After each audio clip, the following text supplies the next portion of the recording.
So good afternoon and a very warm welcome. I really hope that people had a very good lunch. My name is Prakash. By the way, the title is actually little inappropriate. I was the ex-managing director for Career. I have recently actually come out and I was planning on sitting in one of those chairs as a startup company because I'm starting my own company. And then they have actually said that, no, Prakash, you need to be sitting on the panel. But there was a change in plan last night and they says you be the moderator. So I can probably play in all the three seats at the same time, I guess. But so that's Prakash. I'd been in the industry of the GCCs back when it was not even called as a GCC. How many people actually know what is a GCC? How many people? Okie dokie. There were only like 5 people who have raised maybe. So let me just give you a quick background. What is a GCC? Global Capability Center. What we are actually really talking about is these are the multinational companies who are actually trying to establish their presence in India or anywhere else as well, and what we are calling in India as the GCC, to expand their footprint either in the engineering or digital support in the digital transformation, or it could be for the back office support as well. That could be for the payroll, IT, infrastructure, networking, blah, blah, blah, right? However, this setup that is actually called as a GCC for that parent organization belongs to the parent organization. It is not like an outsourcing model. It is their own employees who are enjoying the benefits, policies, employment of the parent organization. But it's just that they're operating out of India. And now let's actually talk about why is this important, right? Then I'll have each of the leaders who are industry veterans in their own companies introduce themselves, but more importantly, also talk about some of the cool work that they're actually doing for the GCC. Now, you are a startup company and you are thinking that, okay, GCC, so let's actually pick on the far left, Medtronics, big company, medical company. And so you as a startup owner could be thinking that, okay, fine, I'm in the medtech space, but I don't know Medtronics, but I don't even know how can I partner with Divya. So Divya is going to be talking about some of the work that is actually happening out of his organization here in Hyderabad, probably about 5-10 kilometers from here. And he has built a fantastic organization from ground zero, right? And a lot of innovation is actually happening. And then you will actually see the synergy that actually happens between your startup company and what Divya organization through Medtronics, for example. Of course, we have other veterans here as well, and how to actually partner. So just going back to the GCC world, I had been associated as a part of the GCC over the last 2-3 decades, helping establish for my parent organizations in India and scaling those organizations with various functions. That could be engineering, that could be R&D, that could be digital, that could be finance, HR, payroll, etc., etc. So various functions. You can treat this as a miniature version of the parent organization operating out of India, either for the productivity or for the operational efficiency or follow the sun model. So for example, the parent organization is in the US, they're working like morning 8 to evening 8, then you're actually working in the morning hour time, which is evening daytime. You would be in a position to actually take the source code and continue for 8 more hours. So there are multiple advantages. One of the other advantages is the cost arbitrage, where the engineers here are extremely talented. Demographics actually is playing an important role for the Indian ecosystem. And more importantly, most of the engineers or most of the students who are coming out are also having the STEM background. That is the science, technology, engineering, and the math, which becomes even more appropriate for the GCC kind of the world. We have actually started this GCC journey in India, probably in Hyderabad, at least 3 decades ago, about 30 years ago, right? Being started in India, specifically in Hyderabad. Bulk of the GCCs today are located in Bangalore, and in a close race, Hyderabad, Gurgaon, Chennai, Pune, and of course, Mumbai is also there. These are the top 5-6 cities where about 90 to 95% of the GCCs today are located. But why is this important for the Indian ecosystem? If you take a look into any of this GCC, today we have about approximately 1,700, 1,800 GCCs. You can say 1,800 multinational companies operating out of India. That's one side of the way we can actually always be like half glass full. But the other side is actually like 3/4 of the glass is empty, right? We are talking about only like a handful of the Fortune 2000 companies, less than 20-25% of the companies are actually in India. which means that there are more than like 1,500 companies out of the Fortune 2000 who have not even come into India. And the 1,700 GCCs that we have today in India across is closely creating about 2 million jobs, 20 lakh jobs. But that's one side of the white collar jobs that's actually being created through the GCC. But there is also a second paradigm in parallel, in conjunction, that's also happening. For every white collar job that's actually being created, the industry statistics says that there are 4 indirect jobs that are actually being also created. That could be a maid, that could be a driver, that could be going to the cafeteria, that could be going to a restaurant, that could be going to a shop, mall, theater, blah, blah, blah, right? So there are 4 jobs that are being created. So every job, there is a 4 indirect jobs that are also being created.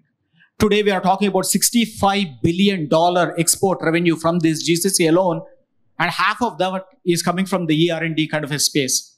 The CAGR is in double digits. That's the growth rate of this GCCs is going to be in double digits. So net GCCs are going to actually play a vital role in terms of not only creating the employment, but creating the disruptions within this our entire ecosystem. 1, from the talent. 2, from the innovation. 3, from the overall employment. 4, actually also doing a whole bunch of CSR activities. And some of these leaders will also talk about some of the CSR activities that are actually happening that will actually uplift our entire society. So there are multifaceted impact that the GCCs have actually been doing. At least now you should know what is a GCC and what's the impact being made in our overall ecosystem. People feel excited. Can I get a little more energy there to say that, yeah? All right, very nice. Thank you guys. I know having this kind of a session immediately after a lunch is the toughest. And as I mentioned, I was on that side, then I got dragged into this side to be the panel, and then they made me the moderator. So now it becomes even more challenge for me to make sure that you feel excited about what is all this GCC about. So that's Prakash. And as I mentioned, I actually came out and I'm now going to be helping the multinational companies who are trying to come into India to establish their GCCs in India as my own gig. This has been very passionate. I've been really interested in this and helping the entire ecosystem. So I thought I'll do this as my own gig, as a startup, and help in the ER&D space. So that's me. I will actually go to Divya for a quick round. Hi, good afternoon. And first of all, a great opportunity to interact. But before I go there, my interaction with, Prakash, we are part of the MChem XCOM. And he said, I'm Prakash. And I said, I'm Divya Prakash. It's like I'm Bond and I'm James Bond. So that is where we started. So little light humor. So my name is Commander Divya Prakash Joshi. I have served the nation in Indian Navy for 21 plus years. Thank you very much. And had the opportunity to be part of the missile system, and had opportunity to meet a lot of senior scientists like Dr. Abdul Kalam and others. In Hyderabad, been part of the Arihant missile, which is the K-15 Sagarika, the nuclear missile. A part of it now, it's declassified. So I belong to Bharat, as how I say, but have been in Hyderabad for 20 plus years. So I'm a Hyderabadi. So I came out of the Navy, joined a company in medtech space because I wanted to give back and see that what can be done. So I am in Medtronic, the largest medtech company in the world with $30 billion revenue. We invest close to $3 billion in R&D space. We at Hyderabad, I started my journey from Indian Navy to this company as an engineering R&D employee #1. And today we are the largest innovation center of Medtronic, working across all operating units in Medtronic, which are 15 of them, in spaces of research, development, quality, design quality, supplier quality, regulatory, global operations, supply chain, and global manufacturing ops innovation. And recently we started a small group in global IT, which is more looking at value streams and SAP cybersecurity. So what the company does is more on 4 verticals, which is medical surgical, which is all your gut. Neuroscience is your head and the spinal cord. Cardiovascular is all your heart. And then you have the unfortunate that India is the diabetes capital and we have a diabetes vertical. We work in all the therapies, really doing high-end innovation work in software development, verification, product security, data analytics, and a lot of international regulations. And I'll just end before I get to the other esteemed panel, and will be open to questions as we proceed. Alleviate pain, restore health, and extend life, not for each one of us. Across the world, every second, 2 patients are kind of an opportunity to be treated for a better patient outcome across the world. So great opportunity to interact, and we partner with T-Hub. We are looking at opportunities with the IIIT, NIT Hyderabad, and really the startup ecosystem. When we had the AIML Summit, I was so astonished and happy that majority of the folks were less than 27, 28 years of age. And I actually asked the age of a lot of youngsters, and I found that I'm getting old. So with that, back to you, Prakash. Absolutely, Divya. And that's one of the key reasons why most of the GCCs are also looking into the ecosystem, right? Getting the talent, specifically in the newer disruptive technologies like the AML or deep neural networks, or in the RPA, automation, advanced technologies. So we work in robotics, imaging and navigation. Exactly. So those are very high end. There is a robo of Medtronic, which is for a lot of surgeries. 150 folks in this center work across high-end robotics. So it's just not doing something. It is an innovation center, really making a meaning to the global pen company. So startup companies in this auditorium, if you're in the medtech space, now you know who is the leader and who do you need to interact with. All right, thank you. Good afternoon, everyone. It's a pleasure to be here in ISF, and I really felt the vibe here, that how the startup culture is. As Prakash said, that he wanted to be that side. He happens to be this side, and then finally he became auditor. So this is called the agile culture. Be humble, be nimble, and be ready for any job that comes our way. So I'm part of DBS Tech India. So DBS, we belong to DBS Bank, which is the premier bank of Singapore, almost $100 billion market cap. We have really made a big profit last year. Piyush Gupta is our leader, and he has done a fabulous job in last 15 years. He's the CEO of DBS. And he always believe in that tech is business, business is tech, and digital banking is the way to go. Whether the bank will survive or not, banking will survive, and that has to be individual banking. And that's the reason that he started investing a lot more into tech. And that's where the DBS Tech came. We started 8 years back in Waverock. And the initial ask was to have somewhere around 1,000 people or something. Today, we are 4,000 strong people here. We are almost 1/3 of the DBS technology. And in fact, DBS as a whole now have almost 40 to 50% of the entire workforce is a tech workforce, and we play a large role there. And it has been a startup culture in DBS whereby, while everybody in the Western world, in a developed country, they all were on mainframe, but DBS took a first leap of faith to get into open system, and that too OpenStack. And the last, like when we started in 2015, when this idea came to start GCC in Hyderabad, that time 80% of the workforce was through the partner system. Today, we enjoy 80% in-house development. We are doing development right from retail banking solution to corporate banking solution to treasury and marketing. We invest a lot more into our data side. The entire data lake that we have built, it is completely on you can say open source and completely built in-house. So this center is a driving force in Hyderabad, which build multiple product solutions for the entire bank.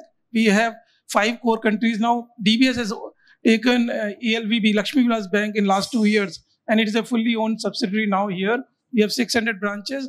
So while we have core market in Singapore and Hong Kong, but India, Indonesia, China, Taiwan, we are the Asian bank, and we really wanted to be in Asia and wanted to work with more of, you can say, startup within the Asia, how we can grow together. And with that side, we have actually worked earlier also with IIIT, ISB also, when we were building our own chatbot. We built in-house bot, which we are like kind of proud to have it internally now. There's a lot more investment as everybody is doing on the AI side, and in fact, Gen AI side. here the developer are really getting into that mode where we are experimenting a lot more how we can build product using the new technology stack. And these are the areas where when we work, be it on the data analytics side, be it on the how we enhance the productivity. And as I said, that digital has become a way for banks. Now, if any bank system goes down, it is impossible for the brick and mortar business to survive. So we really need to invest tech for tech.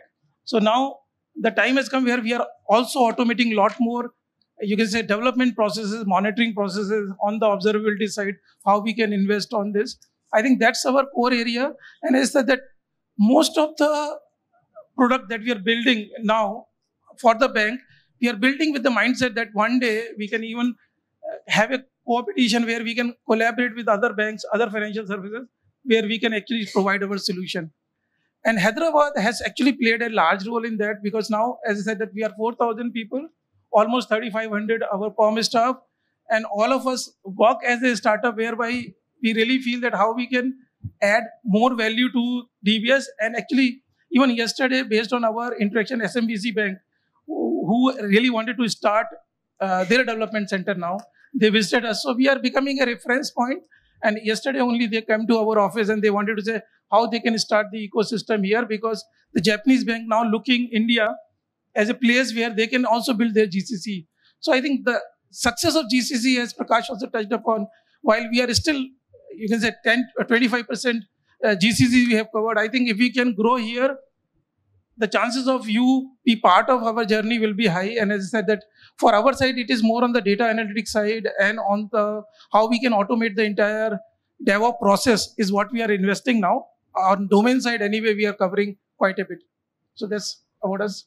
Thanks a lot. And I'm really happy how the DBS Bank has actually grown in Hyderabad. I was fortunate enough to, like, for example, work with Divya when the Medtronic was actually being established in Hyderabad long time ago, along with the DBS, on the same lines with the DBS, sitting with your CIO, CXO, CFOs, talking about the potential in Hyderabad and how do we actually set it up? What are the ways we will be in a position to actually bring more value addition to the parent organization? And it's great to see how Medtronics has grown. It's great to see how DBS has grown. So fantastic jobs. Kudos to both of you for leading those charters and leading the teams. Thank you. Thank you. Good afternoon, everyone. My name is Sidhu. Before I make any statements, I need to take a disclaimer. So whatever I say here is not related to my current organization or my previous organization. So I'm not at the liberty of disclosing non-public information, but I'll be happy to have a conversation offline. So currently I work with a global telecom company where we have more than 20% of the global network passes through us. That's number one. Number two, prior to this, I worked with a financial services company for about a decade. And prior to that, invested about 10 years in management consulting. So I've been on both sides, both in consulting as well as an operator working in a financial and non-financial institution. So happy to have conversation. Thank you. Thank you. As you know, AT&T, I mean, pretty much everybody should be knowing about the AT&T. If you are anywhere with a computer, with a network or anything, you should have already heard about this one. Great opportunity if you're in the telecom, networking, router, including cybersecurity. Of course, there are other leaders in the cybersecurity space as well. But probably if I were to take some public information, the company which actually built the first computer, first phone, the coining of the word artificial intelligence, everything came from our organization. AT&T. All right. Thank you. And that was 75 years ago. So artificial intelligence is not really new. It has been there for 75 years. 74 years precisely. Okay, 74 years, 6 months, 9 days. Done. Perfect. Thanks a lot. Nilesh? Well, thank you, everyone. Basically, today, right now on the dais, the exact number of how the GCCs are distributed in this country is the representation. 3 from Bangalore, 3 from Hyderabad, and 1 from Pune. So we are catching up. I come from Pune. I work for a company called Pattern. Pattern is the fastest growing e-commerce company in Silicon Slopes. Before I start talking about my current company, I would like to say, generally people who sit on that side aspire to come here. I have a different thought process. I am aspiring to be on that side because I want to be a startup. And I'll tell you why. In 1994, when I started my career as a startup. I started my first company then, ran it for 10 years. I started an edtech company in 1999. The name was rightstepahead.com. Maybe 16 years before Baiju.com. I had my other company, which was similar to Shadi.com, a matrimonial market, which was mangalghatika.com, kind of 3 years before Shadi.com. Well, I always say that my failures were much bigger than my successes. And I'm proud of those failures. But I'll tell you something, the learnings that I got from my startup, I was really able to apply it across my career and build my career of 30 years. I'm happy doing what I'm doing right now. And just to tell you, right now I'm a managing director and general manager for Pattern. Before that, I used to work for a company called Schlumberger. Schlumberger is a 100-year-old company. It's $350 billion company, 1 lakh plus people working into it, working in 85 different countries. And when Pattern came to me and said that, would you like to join us? I said, what's your valuation? And they said $500 million. And at that time, I was head of quality, governance, and technology. The cloud was with me. My budget for my team was $672 million. And this company was valued at $500 million. I said, come on, I'm not going to join it. Before joining Schlumberger, I used to work for a company called Allscripts. I used to work for Microsoft. And I used to work for a company which was, that was a startup, Image Point, which was started by CDAC people. I have worked with Dr. Vijay Bhatkar. And I'm very proud about that, the person who helped in building our first supercomputer, Param. But when Pattern came to me, I said, why the hell should I join? And then I realized that this is the right time for me. Pattern is one of the fastest growing company. It is making a product. So basically the product that we have is, we have a complete platform which helps you to sell or accelerate on e-commerce. So leaving a company like Schlumberger, which is $350 billion company, I joined this company, which is $500 million. And it was only 20 people at that time. And right now, today, we are 400 people, just in span of 2 to 3 years.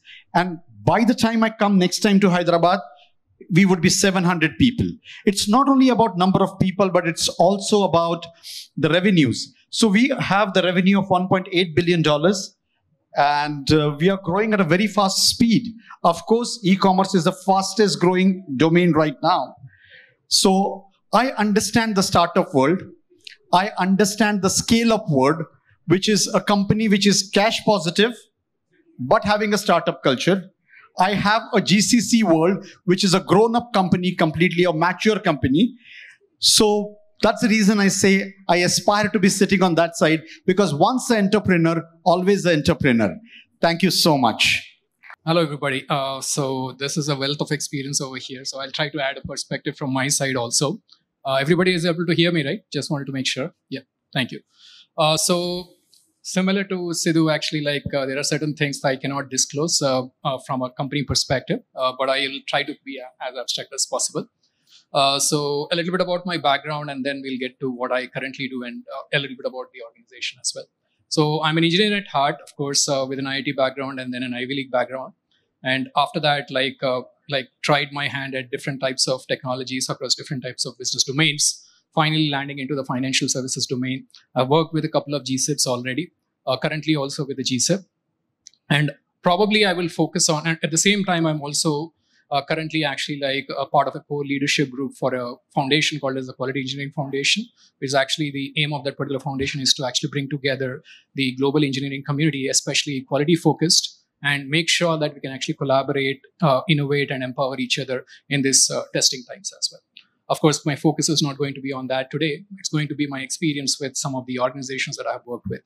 So coming to GCCs, of course, right? So where did the need for these like organizations or GCCs come into the picture? I'll probably start to focus on that, right? Like the need was actually to create these global competency centers with aim on certain types of competencies. Like it could be R&D, it could be in terms of operations, it could be finance, accounting, human resources, etc. All these different aspects of the business for running a business together, and they wanted to actually develop organizations like financial organizations like the ones that I've worked with, they also have GCCs both in India as well as globally, actually. Not just in India, actually. This culture is there across the globe, even if you look at countries like Poland, Philippines also.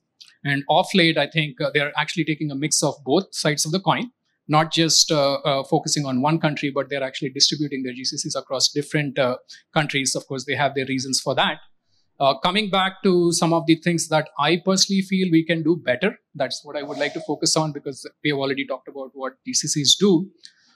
Some of the things are, from a talent perspective, based on my experience with GCCs that I have seen, is there's a lot of focus on increasing the volume of the people and the kind of, but a lot of times we miss on the quality of the delivery, right? So that is something that I think we can do better. And if the startups or any of the startups that are actually going to empower these GCCs are going to actually help with that, that will definitely help. There are other aspects of that also that I can focus on, is talent. Identifying the right talent for the right kind of skill, as well as the right kind of competency that is needed. And also the skill development, right? There's also the inclusion and belonging angle also that you have to focus on. Basically, not just actually trying to get one type of people, but making sure that you're going into tier 2, tier 3 cities also. And diversity across basically gender, also in terms of diversity in terms of thought. There's also certain initiatives that some of the GCCs that I've worked with have also invested in, is called as like sometimes neurodiversity, diversity in terms of other types of folks who actually bring into that particular equation. All these things are actually will help these GCCs deliver even better, I would say. Having said that, if you have any questions with regards to actually how GCCs operate, I can actually answer those questions offline. Thank you. Thank you. I'm Manish. I work for a company who is into storytelling, and we have been into storytelling for almost more than 100 years. We just completed 100 years last year. We produce content to entertain our users, to inspire our consumers, and we do that, and we are continuing our journey and legacy. We produce the content like Batman, Superman, Harry Potter, Game of Thrones, endless list there. So the company is Warner Bros. Discovery. I work for Warner Bros. Discovery. I am leading their global streaming technology center in India, which is spanned at 3 different locations, which is Bangalore, Pune, and Hyderabad. Of course, we have other GCC functions, which are enabling functions and enterprise technology functions like IT, finance, admin, enterprise technology groups, and things like that. But I am leading, which is business technology, powering our Max OTT platforms.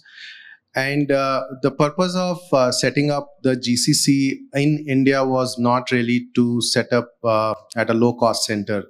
I think India has emerged as a technology powerhouse.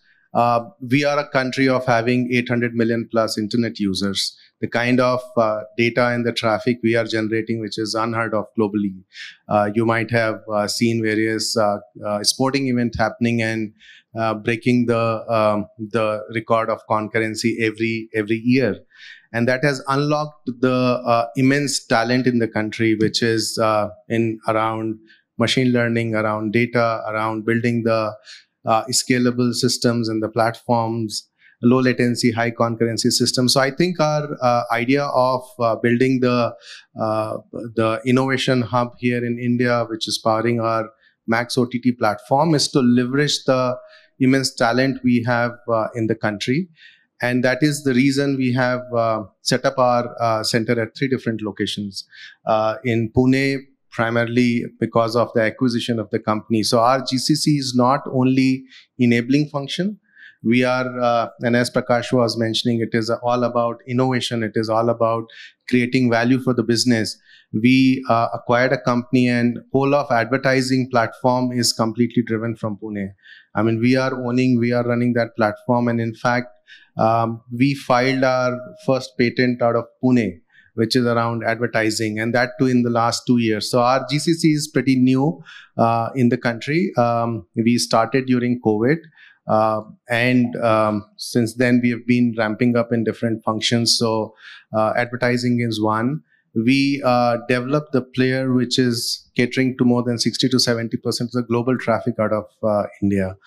There are other functions around machine learning. There are other functions around analytics, and plenty of, practically pretty much around all the technology functions. What we do is to create the self-sufficient and empowered functions here, which own and drive certain technology verticals and start creating values and building values for the organizations. And that's how we are set up. Little bit about myself before moving to Bangalore. So I was in Bombay, which is West. Prior to that, and there I was working for Sony and Viacom and a couple of other media companies who are into the business of streaming. I've been into North Delhi, working pretty much for the similar type of companies on the internet.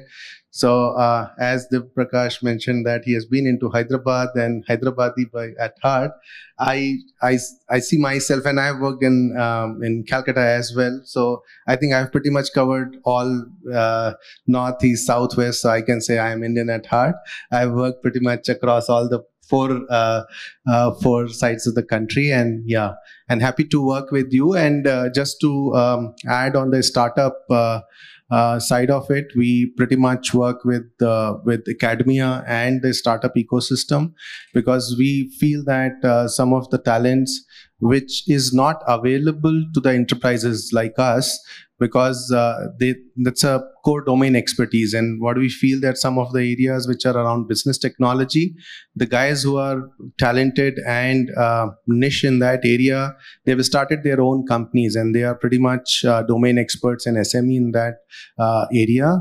We partner and want to kind of associate and see that how we can incubate or fund some of these startups who can work with us and join hands to create value for the business, what we are doing.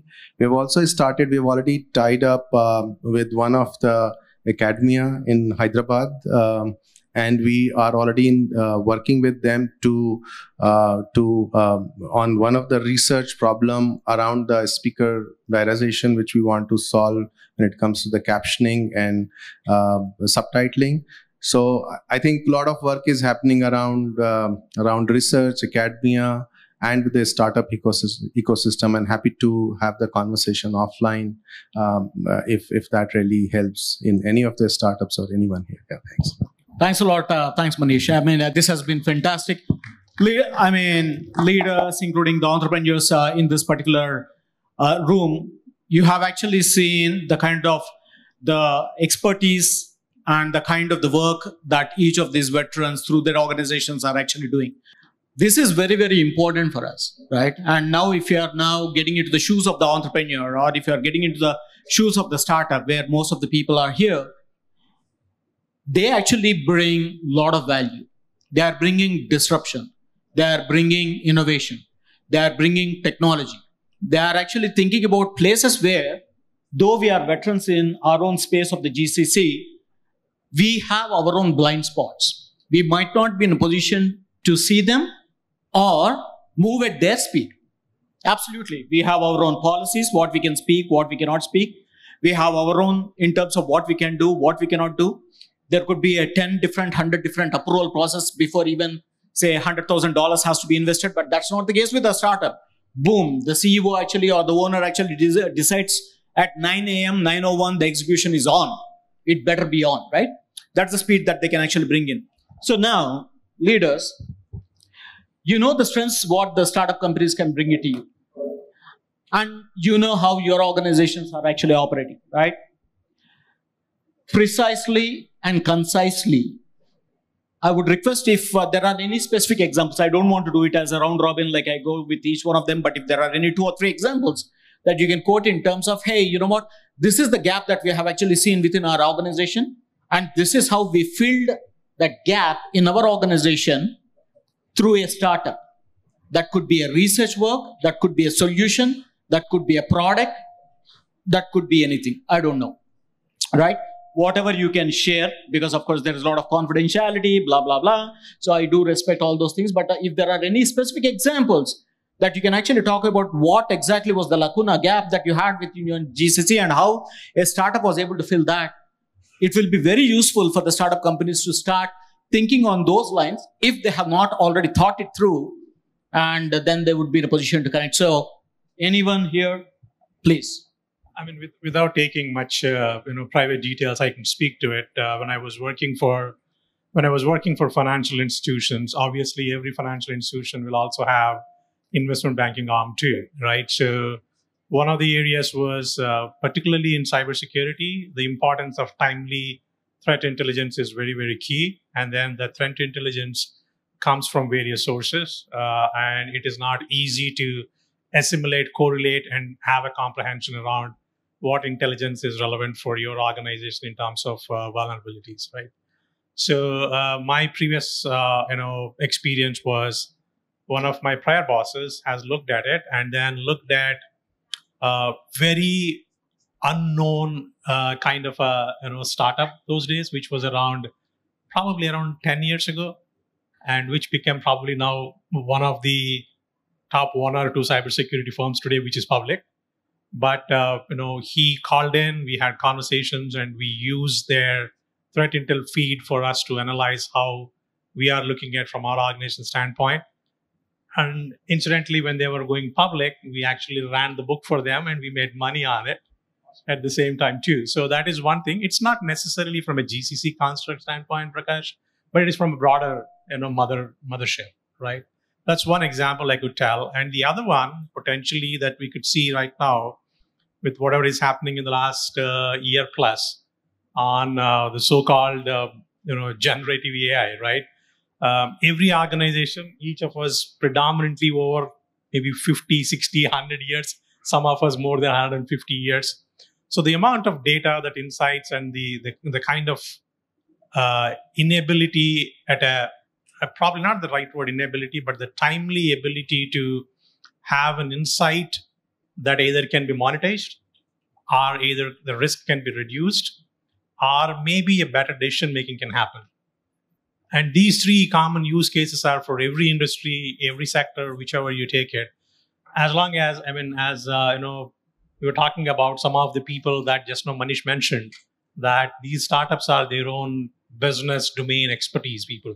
So if they have that kind of a background and then they can come in, I know large organizations will all have challenge to, take them along quickly because of whatever the underlying, policy and related matters are. But that's one I can definitely see any good data insights company can provide. At any point of time, I think speed, quality, and then also what was the other one? Cost, right? So basically, these are the 3 things where they can play a role, right? Nothing else. It boils down to speed, quality, and cost. So you always have to have perspective across these 3 things. So a couple of examples I can quote, my previous organization, another GCP that I worked with.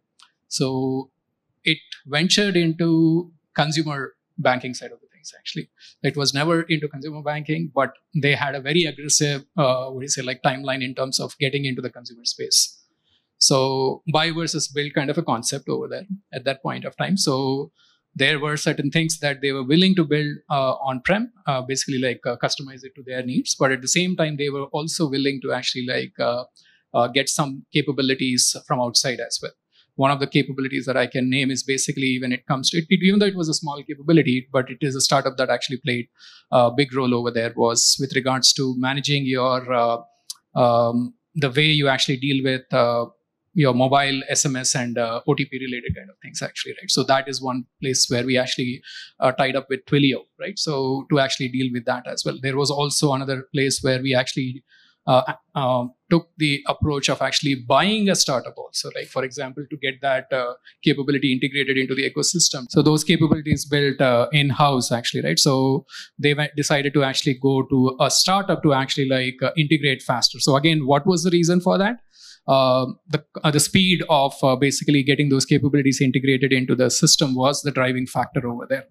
Of course, quality of the service also mattered. But of course, those speed and quality were the 2 reasons that they went over there.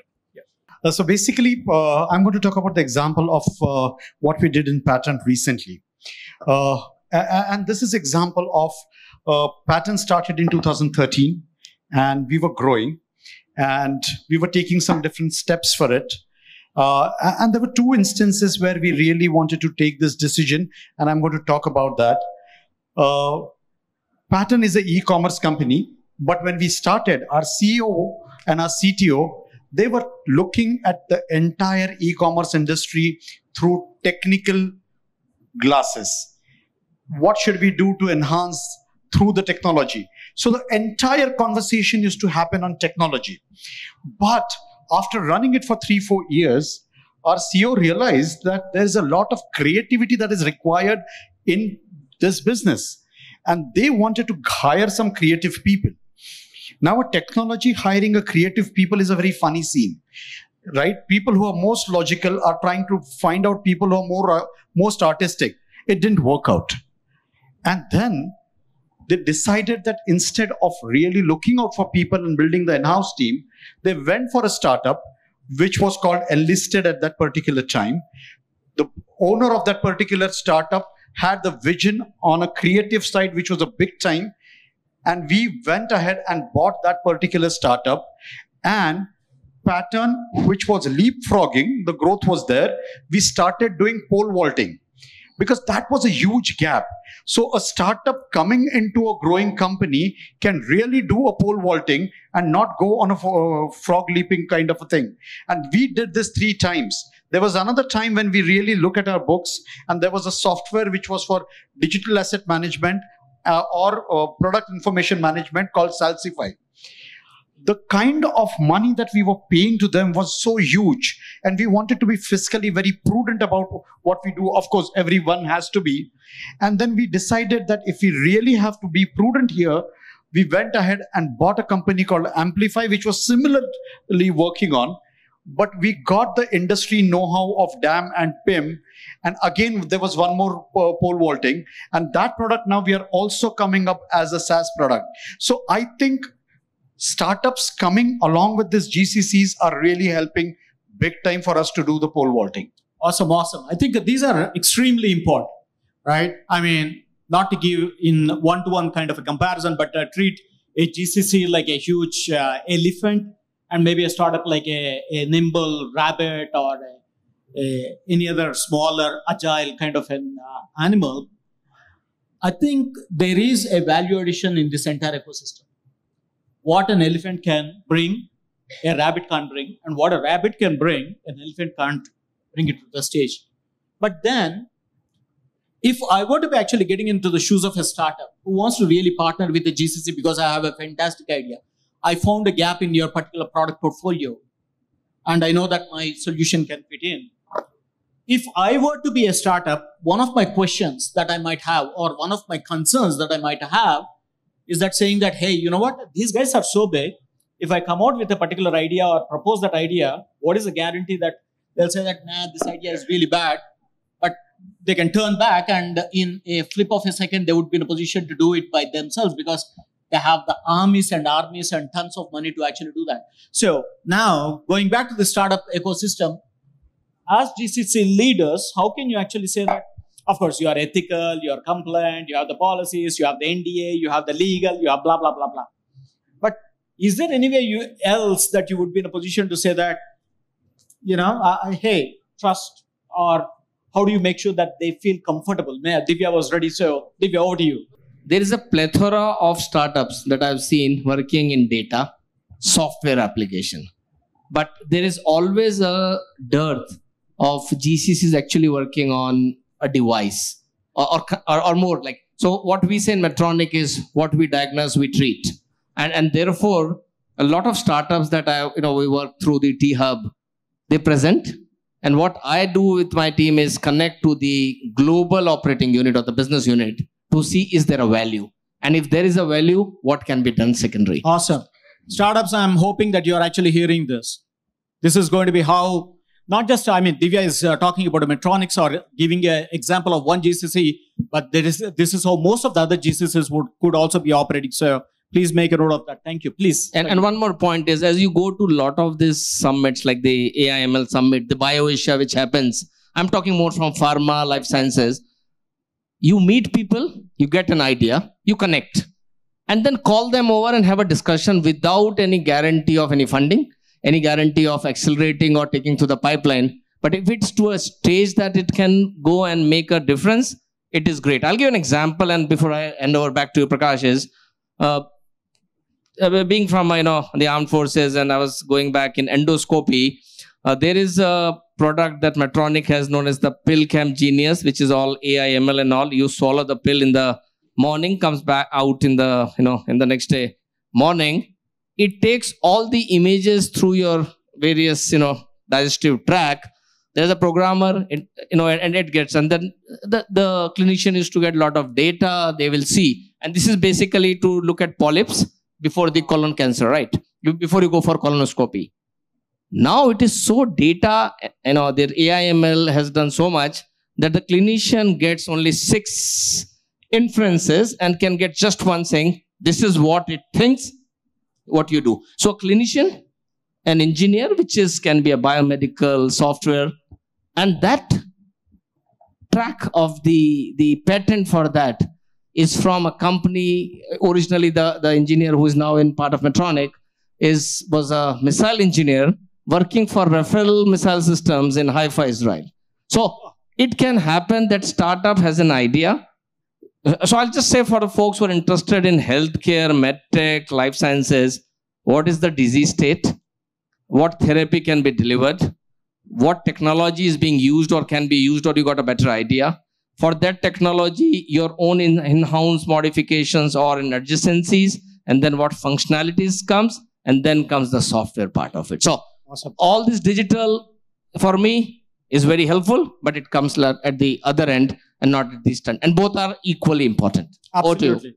Great point, Divya.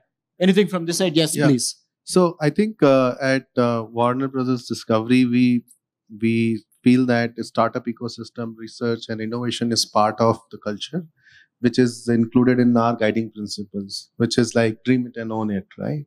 Create what is next. I mean, these are the 2 guiding principles, and how it helps us to sort of keep on innovating is to create an entrepreneurial culture in the company, in the organization, while you still need to run the business. I mean, you can't really disrupt the business. You need to keep on thinking that how you can create those small innovation, which can really start adding value to the business going forward.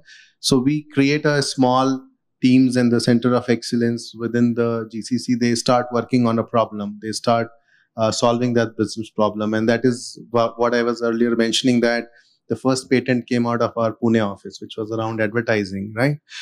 Similarly, we work and partner with the startup ecosystem. They come up with the ideas and innovation, which really helps us to raise the bar of the way people are consuming content and the way we can entertain. So one such example is recently, I think we have had the sign language on R2 of the content, right? Because there are especially abled people, they may not be able to read also your closed captioning or subtitle. They need to understand the sign language, how we can innovate and how we can create those sign language which can really be helpful. Some of these areas wherein we need to really invest time and need to start thinking. This helps with academia partnership, creating the local center of excellence is small within the company, partnering with the startups and things like that. So I think that's how we are seeing the startup, and I feel they are integral part of the overall ecosystem. It's not, we don't see startup out of the ecosystem. With them, I think it gets all the fuel into the economy, into whatever we are doing. Awesome. No, this is great. So we heard about what is a GCC, what they do, the gaps or the blind spot of the GCCs, how the startups can do. And then we saw some of the examples that have actually mitigated that or actually solved that. We also talked about how the GCCs are actually cooperating or collaborating with the startups through some examples. Question is, do you have any formal process within your organization to nurture these startups? And that could be for a monetary reason, that could be for a societal reason, like an NGO or a charity, or that could be for talent built up kind of a reason. Do you have any formal structure within your organizations? If any of the startups were to were wanting to go through that kind of a process? Do you have anything?